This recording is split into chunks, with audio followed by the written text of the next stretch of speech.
Chapter 3 Blood and Fire. "What's done is done, Whiteclaw," Eve and I said as the bears sat in a prison cell below the courtroom with their backs turned to each other. "You can't be mad at me forever." The king's guard had arrested both of them immediately after Eve and I had challenged the king. They didn't know where the boy had been taken, but they knew he would not be harmed until after the ritual had been completed. "You should have told me what you meant to do if the king refused you," Whiteclaw grumbled. "I had the right to know." "You would have tried to stop me," Eve and I said. "You're damn right I would have tried to stop you." Whiteclaw turned around to face Eve and I's back. "Challenge the king? You are a fool, Eve and I. I should have reported that child myself. You have ruined me, you have ruined your wife, and you have sentenced yourself to death." Eve and I did not turn to face Whiteclaw, but he spoke calmly and clearly. "I will complete the challenges, my friend. I will not fail." Whiteclaw huffed and whirled away from Eve and I to stare at the wall. Eve and I had spoken the words of fate and challenged the king, and law said Eve and I was now subject to challenges of his own. The reward for completing all three challenges was possession of the kingdom, but the penalty for failure was death. Long ago the elder bears had written this law so the bears of the kingdom could choose a champion among them to challenge and dethrone a king that had become a tyrant. But the challenges were very difficult, as to deter anyone who might seek the throne for unjust reasons. In the history of the bears, only one new king had been crowned by this method, the warrior king, Blackmaw. He was a champion of the people, and they begged him to challenge the tyrant Bloodpaw. It had happened a long time ago, and was one of the events enshrined on the ceiling of the main tunnel. No bear that lived today had been alive to witness it. The ritual consisted of 3 challenges. The first challenge was of the mind, the second challenge was physical, and the third, if one made it that far, was a duel against the king. The duel was fought to the death.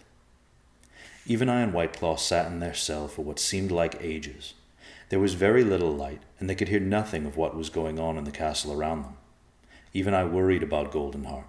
Undoubtedly, the king had sent for her by now. She must be terrified. Eve and I cursed himself for not protecting her better. Suddenly, the one torch that dimly lit the chamber went out. The bears could hear shuffling and clinking, and then the cell door opened. "Move and you die," a voice said. Both Eve and I and Whiteclaw felt the cold tips of spears, and were then fit with shackles and blindfolds. "Consider this your funeral march," a guard uttered. The rest of the king's guard laughed as they ushered the prisoners out of the cell. The bears didn't know where the king's guard was taking them, but Eve and I thought he had a guess. Tales of Blackmaw's challenges were told to all bears from a very young age, and there was only one place in the entire kingdom that could host such an event: the mountain arena.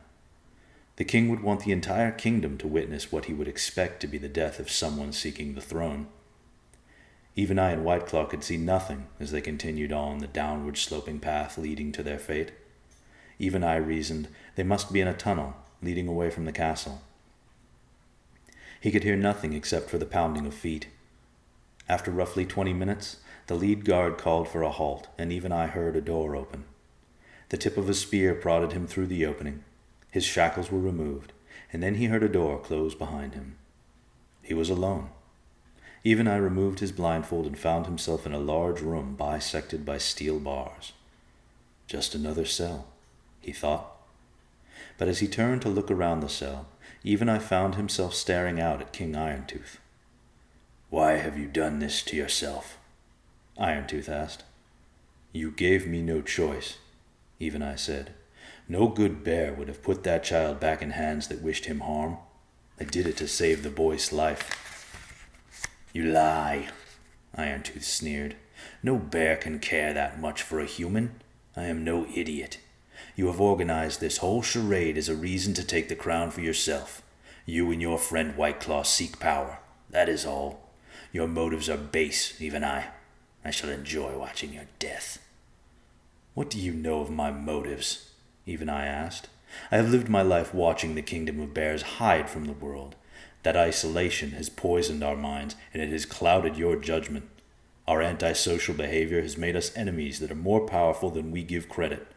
I walked into that courtroom today in your service with the hope of saving a life of no less value than yours or mine. That child has done no injustice in this world, yet you condemn him. Why? Fear? Apathy? Neither is an acceptable reason. As I said, you have given me no choice.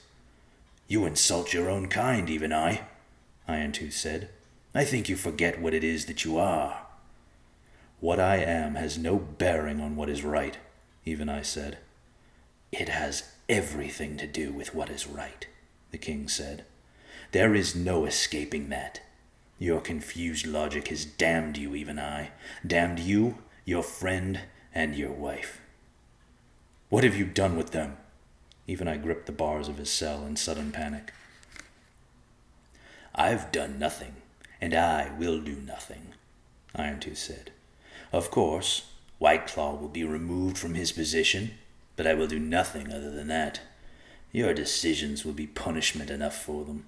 Who will be there for your wife after your death, What bear would marry her and take on that shame? The same for White Claw, I imagine. Who knows? Maybe they will find comfort in each other's arms when you are gone. King Iron-Tooth chuckled and turned to leave.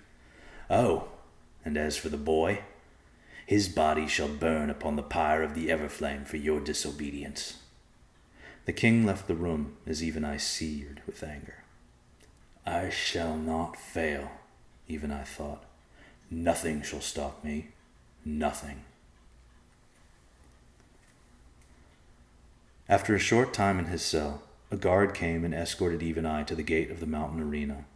As Even I walked out onto the floor, he felt very strange. The seats were filled with the citizens of the kingdom, but every single bear in the audience was silent. It was so quiet that Even I could hear his heartbeat. Thousands of bears sat in one awkward silence. The truth was they didn't dare make a sound. Who would cheer a bear who defied a king, and who would jeer a bear whose defiance may gain him the crown? This was history. This day was sacred. The bears knew how to give the moment the reverence it deserved. However, the silence angered King Iron-Tooth. He wanted the crowd to jeer Even I, but he did not let his anger show as he stood to address his kingdom. One of you has chosen to challenge the authority of my rule. One of you has spoken the words of fate. That bear is Even I, who stands before you now. Even I looked up to the king's box 50 feet above the arena floor. Hatred welled inside of him as he noticed two bears sitting just behind Iron-Tooth. He looked intently at them and saw his wife, Goldenheart, and his friend, White Claw. Guards with spears held them where they were, forcing them to watch the ritual. Even I's blood boiled in his veins, and he ground his teeth. King Iron-Tooth turned his gaze from the crowd to Even I. Does the challenger have anything to say before the ritual begins? Even I stood up on his hind legs and shouted up at King Iron-Tooth. Tell my wife that I have given her my heart, and before the day is done I shall also give her the kingdom. King Iron-Tooth curled his lips as he looked down upon Even I. His eyes were full of rage, but he wouldn't allow Even I's words to bait a response. He knew he must show his kingdom which bear held the steady hand. Raise the gate, Iron-Tooth shouted, and horns sounded throughout the arena. A gate opened at the edge of the arena, and 14 large bears dragged a massive wooden structure out onto the floor. It was shaped like a pyramid, but with a flat top and stairs built into one side. It stood at least 30 feet high, and Even I couldn't see around it. The bears dragged the structure over to a large square board on the arena floor. Then they removed the board and pulled the pyramid to sit where it had been. Even I looked at the structure and wondered what it now covered. The king rose from his chair and again spoke to Even I. At the top of this structure are 4 holes. Each opens to a mystery below. Each leads to a different fate. At the top is also a riddle, a clue as to which hole will complete the challenge successfully. You will have limited time to make your decision. A poor decision will result in death. Let the ritual begin. Even I looked at the pyramid and wondered why King Iron-Tooth had not told him how long he had to accomplish the task. He guessed the riddle would explain that, and walked toward the pyramid. He looked at the bears surrounding it as he approached. They did not return his gaze, but simply stood without moving, like statues. Even I climbed the stairs, and as he reached the top, he looked out over the crowd. Some of the bears gasped, and some brought their paws to their mouths in shock. Looking back down the pyramid, Even saw the 14 bears lighted on fire, and now understood his time limit. If he did not make his choice in time, he would be standing upon his own funeral pyre.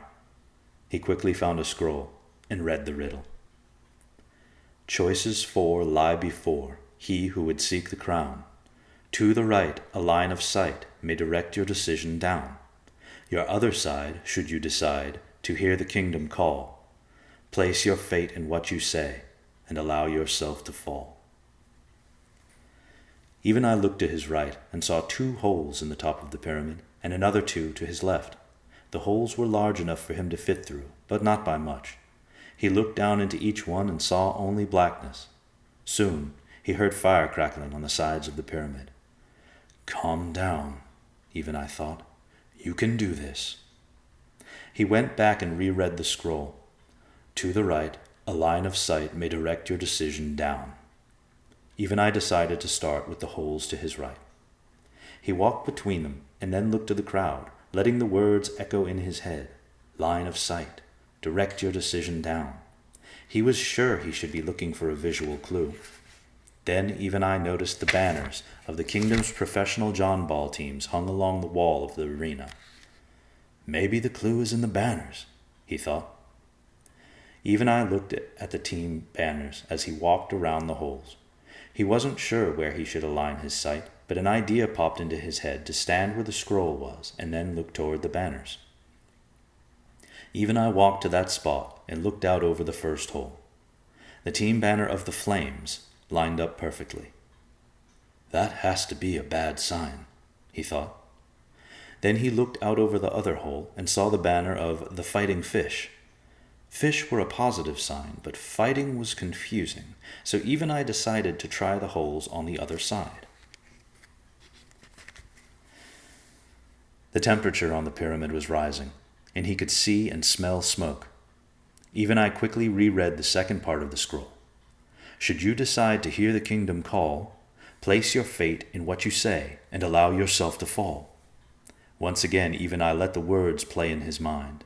The first side referred to sight, and this side referred to sound, so he decided to see if he could hear anything in the holes. Even I bent low, hung his head over one of the holes, and listened. He could neither hear nor see anything. Then he tried the other one and got the same result. He recited the scroll in his mind again, and the words, place your fate in what you say, stood out. Maybe I need to say something into the right hole, even I thought. Maybe when I call out, something will present itself. He figured it was worth a shot and shouted into the first hole. Hello! Even I received no response, but he could tell from the echo that the hole was very deep. That hole must be so deep that the fall would kill me. He moved to the other hole. Hello! He called out again. No response. Yet this time there was no echo. The hole was shallow, maybe too shallow. He would not want to choose this hole only to find himself stuck in the middle of the burning pyramid. If only I could see, he thought. It was getting very hot, and the smoke now obscured his view of the crowd. The flames had reached the top of the platform, and his time was running short. Even I cursed, but then a grand idea came to him. He retrieved the scroll, tore a piece off, and then lit it with the fire. Rushing over to the shallow hole, even I dropped the burning paper in, and sure enough, the walls of the hole were already starting to smoke. This hole was a trap. Thinking the other hole too deep, even I lit another piece of the scroll and headed for the hole that lined up with the banner of the Flames. Anticipating the outcome, even I backed away from the hole as he dropped in the burning piece of scroll. A jet of flame shot upward. It was another trap, although this did confirm his theory about the banners. The fire was closing in on him now. It seemed the hole that lined up with the Fighting Fish banner was the right choice. Fish were food. They were life. This had to be the right decision.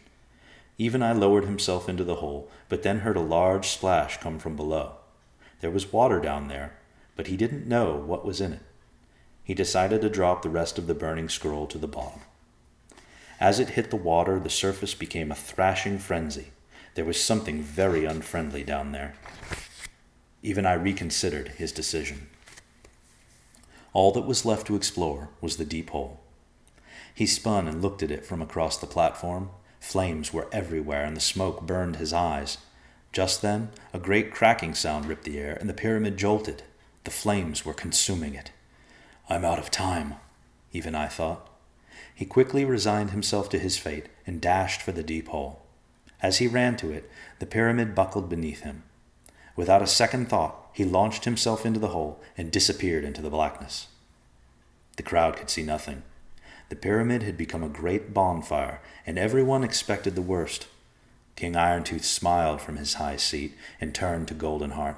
Her face was wet with tears, though she made no sound. Whiteclaw sat motionless. "Let this be a lesson to the both of you," Irontooth sneered. He turned back toward the crowd and inhaled the smell of smoke that had filled the air. He smiled and sighed in satisfaction, relishing the moment.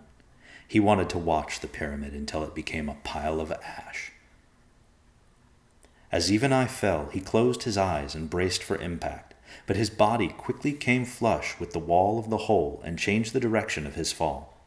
Even I realized the hole didn't go straight down. He was sliding at an angle. Down into the darkness, Even I slid until he eventually leveled out and skidded to a stop. He felt for the walls on either side of him and got to his feet.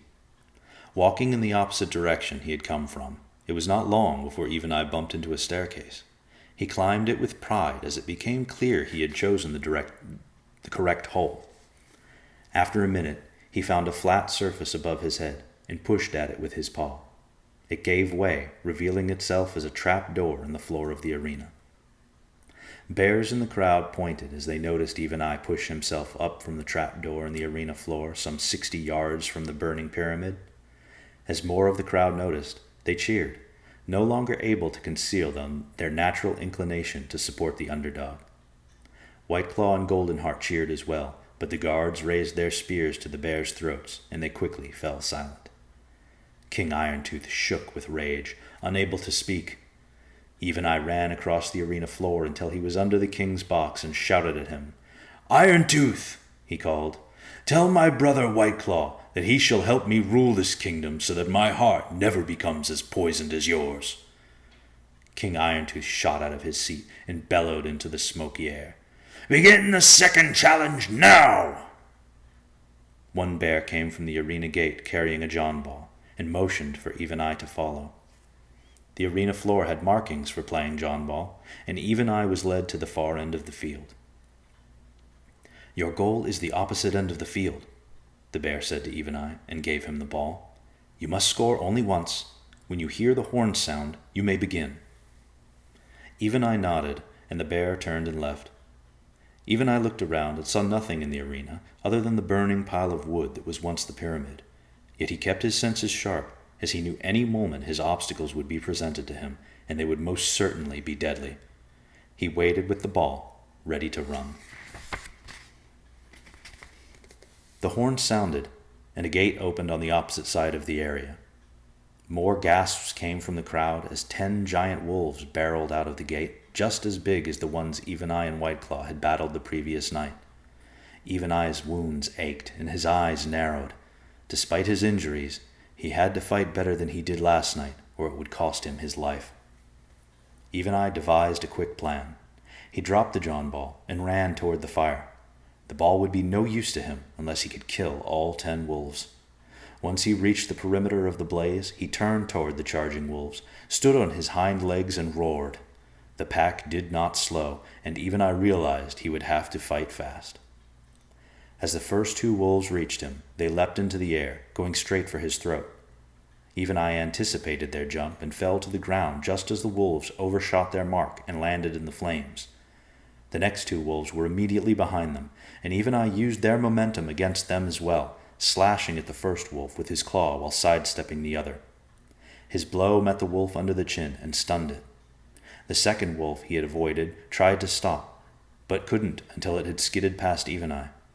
The bear kicked his back legs out and sent the wolf into the blaze. Now the wolf Even Eye had stunned regained its composure and came back at him. With one mighty swipe, he knocked this wolf into the fire as well. 4 wolves down, 6 to go, Even Eye thought. The stench of burning flesh and hair afflicted Even Eye and sent adrenaline coursing through his veins. He roared again at the pack, goading them to attack, but they had grown wary of the fire. So it was now Even Eye's turn to go on the offensive. He dove upon the pack with reckless abandon. He took his claw and delivered an uppercut to the first wolf under the jaw, lifting it into the air. He slapped another wolf to the ground and stepped on its head, crushing its skull under his weight. A third wolf he impaled on his claw and threw it into the pack. Even Eye took advantage of this small diversion and caught one of the wolf's hind legs in his teeth. Then he crunched down and broke the leg. The wolf fell to its side, and Even Eye immediately lunged at its neck and killed it. There were now 4 wolves left, and all of them had got back on their feet, though one was severely wounded under the jaw. The wolves were afraid of Even Eye and circled him, well out of his reach. Fortunately, Even Eye had an idea of how to bait them in, though he knew it would take all of his strength. He rose up on his hind legs and roared toward the ceiling of the arena, taking his focus off of the wolves completely. At once, they took the bait and launched themselves at Even Eye as he left himself exposed. The searing pain of fangs in his flesh was immediate. All 4 canines were upon him, hanging from his body. The weight was immense, but Even Eye knew he had to remain upright. Slowly, he gained his balance and took a step toward the fire, then another step, and another. The crowd stared in awe as Even Eye took one final step toward the fire, then turned around and fell backward upon the burning wood. The 2 wolves on his back were crushed between his weight and the inferno. Their bodies went limp, and they relinquished their holds. Even Eye rolled as soon as they did, bringing the same fate to the other 2 wolves. As fast as he could, he pushed himself off of them and backed away from the fire as they burned. Even Eye was free of the blaze, but had to roll on the arena floor to smother fire that had caught on some of his fur. He had suffered burns, but they couldn't tamp his spirit. The wolves were dead, and he had won. He got up, staggered to the John ball, and picked it up in his mouth. The crowd cheered Even Eye onward as he limped all the way to his goal. Once he crossed the opponent's territory line, he dropped the ball and called out to King Irontooth. "Irontooth, tell my kingdom to cheer louder, for my victory is their own." King Irontooth stood from his chair and turned his back on the arena. "It is time I end this," he uttered through clenched teeth. He began to leave his box, but stopped short and stared at Goldenheart and Whiteclaw. Then he turned to one of his guards. "When I have taken the life of that traitor," he said, "kill these 2. "Yes, sire," the guard answered. The crowd continued to cheer Even Eye, but as he stood on the floor of the arena, he felt his strength waning. "I shall not fail," he thought. "Just one last challenge." The horn sounded, and the gate reopened. This time, King Irontooth himself walked into the arena. The crowd quieted instantly, as if suddenly aware their cheers for Even Eye had also been cheers against their ruler. King Irontooth was bigger than Even Eye, and as he walked toward the wounded bear, the king's rage was evident. Even Eye closed his eyes and pictured his wife. He loved her more than anything in the world. He would not let her life continue without him, having to bear his disgrace. He would not leave her with that burden. Even Eye imagined his wife shunned from the kingdom, and a fire rose in his belly. He clenched his teeth, furrowed his brow, and opened his eyes. King Irontooth stood directly in front of him and unleashed his wrath. He swung and caught Even Eye on the side of the head, knocking him to the ground. Irontooth followed with a blow to Even Eye's ribs, and then stepped hard on one of his legs. The pain was great, but Even Eye rolled away from his assailant, narrowly dodging another blow to the head. Yet King Irontooth was undeterred. He pounced on Even Eye, pinning him on his back, and rained blow after blow upon him. Even Eye's wounds had weakened him. His vision blurred as blood dripped into his eyes. Iron-Tooth was in control. Even Eye was going to die. He could hear Goldenheart cry out from high above. Amid the deluge, Even Eye's mind drifted far beyond the arena, and he imagined his wife walking the roads of the kingdom without him. Bears along the side of the road assaulted her with slurs and pelted her with rotting food. Whiteclaw wasn't far behind her, and children taunted him and stabbed at him with spears. Even Eye's wife and friend were being banished from the mountain, sent far from the light of the Everflame. They were being cast out of their home. Storm clouds formed in the sky of Even Eye's imagination, and lightning flashed in the distance. The Everflame burned atop Grey Mountain, and upon its pyre lay the body of a small boy. "No," Even Eye grunted. He opened his eyes to see King Iron-Tooth on top of him, afire with vengeance. "What did you say, you maggot?" Iron-Tooth growled. "I said no." Even Eye swung his arms up, sinking both his claws into the king's throat. Then he brought his hind legs up under Iron-Tooth and pushed him off. Even Eye climbed atop the king and bent his mouth down to Iron-Tooth's ear. "Tell whatever it is that waits on the other side of death that my life has only just begun." And with those words, Even Eye tore Iron-Tooth's throat out, defeating him and claiming the kingdom. He stood and unleashed a primal roar as his kingdom chanted his name.